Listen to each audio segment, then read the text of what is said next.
மது அருந்திவிட்டு வாகனம் ஓட்டாதீர்கள். போக்குவரத்து விதிகளை தவறாமல் கடைபிடியுங்கள். Be the better guy. பொதுநலன் கருதி வெளியிடுவோர் Hyundai Motor India Foundation மற்றும் கலைஞர் செய்திகள். With your permission, sir, I will try to read something in Marathi. कोणते कपडे घालायचे हेच ठरवणार. काय खायचं हेच ठरवणार. कुठे जायचं कधी जायचं हेच ठरवणार. काय बोलायचं काय नाही बोलायचं हेच ठरवणार. काय शेअर करायचं काय फॉरवर्ड करायचं हेच ठरवणार. मग या हुकुमशाही म्हणायची तर आणीबाणीचा राग हे आमच्यावर काढणार. यांच्यावर टीका केली की राष्ट्रद्रोहाचा खटला टाकणार. लोकशाहीसाठी आंदोलन केलं तर आम्ही आंदोलन जीवी म्हणून हे आम्हाला हेटाळणार. लोक हो आता तुम्ही काय करणार. श्वास कोंडलाय. अवस्था संकट आपल्या दारात येऊन वाट पाहणार. यावेळीच तुम्ही विरोध करणार का उभे राहणार याच्या विरोधात. Sir, I stand here and I asked for your indulgence just for 1 minute to talk something which is not related to the budget. I want to bring to the notice that there is a gentleman, can't call him gentleman, member of the MLA of BJP from Karnataka has today said rapes increasing because of women's clothing. Sir, I repeat, rapes are increasing because of women's clothing. हिजाब पहने तो BJP को दिक्कत है, कपड़े दूसरे पहने तो भी उनको दिक्कत है. मॉरल पुलिसिंग भी करेंगे और थॉट पुलिसिंग भी करेंगे. I actually urge the honorable, because the honorable minister is elected from Karnataka, I would ask her for justice. I hope she will intervene. Whoever that MLA is, this must be condemned and I request this entire house. सबके घर में बीवी है, सबके घर में बच्चे हैं. We should not tolerate any such thing and unanimously this house must condemn. If any man is saying that women get raped because of their clothes, I think it's shameful, it's condemnable. We have daughters, we are very proud. Look at the example of our honorable finance minister. She wore a beautiful Sambalwari sari on the day she gave the budget. How dignified she looked from that Orissa. It was a beautiful handloom sari. We all take pride in our Indian clothing. How does it matter? We don't judge each other on clothing. As a matter of fact, I want to compliment her because they were increasing handloom to 12% GST. She brought it down to 5%. I thank you on behalf of all the weavers of this country, which I am very proud of. We are very proud of our Indian traditions. But if any man in this country is going to demean women like this, we all in one voice, all the members must raise it and say no to this, sir. Thank you. Sir, another small point. I think the young member is not there. I just want to put the record straight. He spoke very aggressively against dynasty, which is okay, he has every right in a democracy. I just want one small question to ask you. Who is Ravi Subramaniam? He's a BJP MLA from Karnataka.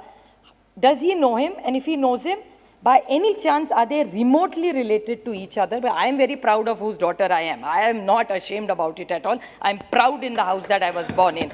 But I want to ask him that what is his story. And I just one small anecdote. Pritam Munde, Poonam Mahajan, Hina Gavit, Raksha Khadse, Sujay Vikhe Patil, Jyotiraditya Scindia, who also is now a minister, sir, Piyush Goyal, Dharmendra Pradhan, all my very good friends. I am very proud of them. I am all part. Just the common thing I have with them, we were all born in political families and I am not ashamed to be born in a political family. I am very proud to be born to my parents. Just to come back to the budget, the fiscal, one more small point that the young man made, that he said that there were no businesses created.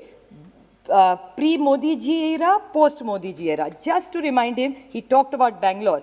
Wipro, if I stand corrected, sir, is probably also in Bangalore. Infosys is a very large company in India, also happens to have some presence in Bangalore. I am very proud because we have them in our state. The big vaccine they talk about, sir, the vaccine company of Poonawala's, who this government has given award to, I think Padma Vibhushan or Padma Bhushan he has got. That also company comes from my district. That man started from zero. He went to school with my father. So I know the entire background. So these are all companies. Wipro, Cipla, Infosys, Kirloskar, Ambani, Bajaj, Walchand Group, Kalyani, Firodias, Poonawala, Doots are all companies in the last 50 years who have done and contributed. So please don't run down these families. They have contributed to wealth generation, not centric, but to everybody. And they have created wealth and they have created jobs and have influenced our lives. So let's not demean all these families who started from nothing. Now to come to the main points of the budget, sir. Sir, in the fiscal deficit, and there was this FRBM Act which Atalji's government had brought in. And Yashwant Sena, Atalji's government, right? Rudy ji, thank you. And I still remember, and a lot of times we all discuss, governance is about continuity. There are good things from this government which we are proud to take. And we are happy that we could continue them and deliver superior results for this nation. So when we did this FRBM Act, your government did, we continued it for 10 years, where 3% was decided that would be the fiscal deficit. So 6.9, I'll come to that, uncle. 6.9 is what she has agreed to come to now. Now, if it's from 3% raised to 6.9%, have we agreed? Because if it's a law which we have all continued, I'm not such a finance expert. So this 6.9 is what we have achieved as our fiscal deficit.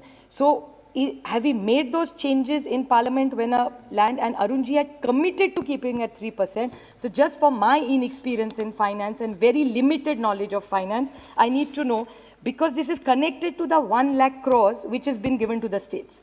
So 1 lakh crore, I'm grateful to you for giving it to all the states. But I have a small question, since my knowledge on finance is not so good, sir, that if 3% of this fiscal deficit, will it be same thing applicable to the states when they borrow money? Because you have given this 1 lakh crores to the states. Now, most of these programs which will go through will be center driven. Now, be it all Kendriya Yojanas, PMGSY, which again you have changed the thing. Now it's 60-40 we have. Sarva Shiksha Abhiyan, PM Awas Yojana, ICDS, everything what the center wants to implement in our states, they will decide how much we spend, how much it. I mean, Nishikant ji is sitting here, he was singing the praises of the railway that has come to Godda. We are very happy. If he says it's an aspirational district, it's doing better, we are happy for him, congratulations. But my friend here, Krishna, who's sitting here, was saying that 6,000 crores his state needs to give for railways. They don't have that kind of money. So by giving this 1 lakh crore with this fiscal deficit, with application of the FRBM Act, and with these pushing all the center programs, will this 1 lakh crores really help all our states? Is my question. If you could kindly in your reply explain that how will it help our states? Today my state has 28,365 crores of GST compensation pending. So I would like to request the Honorable Minister that if they are indulging and giving us so much flexibility, I have two questions. When will all our GST money come? Point number one. And point number two, with this, will 6.9, our borrowing also, will this help us, if you could indulge the states in more borrowing? Because I'll give you a small example. Now, Pune-Nasik semi-high-speed railway, the project has come. We have tried to put some money together, but there's no mention in this budget. So we don't know where we really stand in such a big project. The same thing is applicable to all the cesses. Now, I want to make this humble request. Mehtab ji also talked about the cess. Now, cess is something which actually takes away from the states. We have no problem if they take it for health, education. I understand. Just 2 minutes, sir. Just two small points I will make. I understand that I don't have that kind of time.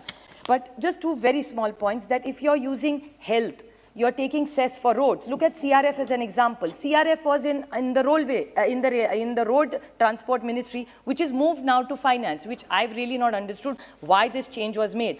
But if this cess is collected, is it really all improved? And the CAG report, I'm not claiming, the CAG report said a lot of the cess collected is actually not used. Like if it's collected for education, it's not used for education. If it's raised for health or roads, it's not used exactly for that head, which I don't want to make an allegation against anybody. But this is mismanagement of monies, especially I appreciate what she's saying. It's been a misappropriation of funds. So I'm not making an allegation, Nirmala ji, please don't get me wrong, but I just need to know, because we are in a pandemic and states are under a lot of pressure. And last one small point, I'll keep the rest points for my next speech, madam. The Honorable the Prime Minister yesterday talked about coal, and he was very kind enough. I still remember his speech, and that for me is a very painful topic, because I still remember when we sat on that side and they were on this side, they really talked about coal mismanagement, and I was really deeply pained that, is this really true? Eventually what happened is another story, sir. But when we talk about coal, I still remember this government saying that 3 lakh crores is the money they will raise. I corrected stand. Yesterday, the Honorable Prime Minister, in his speech in Rajya Sabha, said that in all the coal, I would have actually spoken in detail, but I'll just make it as small and crisp as I can.